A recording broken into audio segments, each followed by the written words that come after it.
ক্ষমতায় আসলে জোর করে কারোর ওপর কিছু চাপিয়ে দেবেন না বাংলাদেশ জামায়াতে ইসলামী, এমন মন্তব্য করেছেন দলটির নায়েবে আমির ডাক্তার সৈয়দ আব্দুল্লাহ মোহাম্মদ তাহির।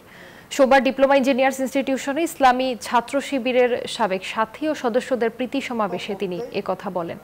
জানান, বাংলাদেশ জামায়াত ইসলামী সম্পর্কে মানুষের মধ্যে এখন ইতিবাচক ধারণা তৈরি হয়েছে। নায়েবে আমির বলেন, একসময় জামায়াতকে যারা অপছন্দ করত তারাই আজ সমর্থন দিচ্ছে।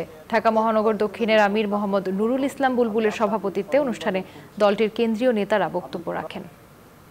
এনজিওর কিস্তি প্রথমবার বিকাশ পেমেন্ট করলেই 20 টাকা ইনস্ট্যান্ট ক্যাশব্যাক। কোনো সন্ত্রাস হবে না, কোনো রাহাজানি হবে না, লুটপাট হবে না, চুরি হবে না, ডাকাতি হবে না। ব্যক্তিত্ব এবং অধিকারের এক মহাশৈলাব শান্তির ফুলকু দ্বারা প্রবাহিত হবে। সেই নতুন বাংলাদেশ আমরাই গড়ব ইনশাআল্লাহ।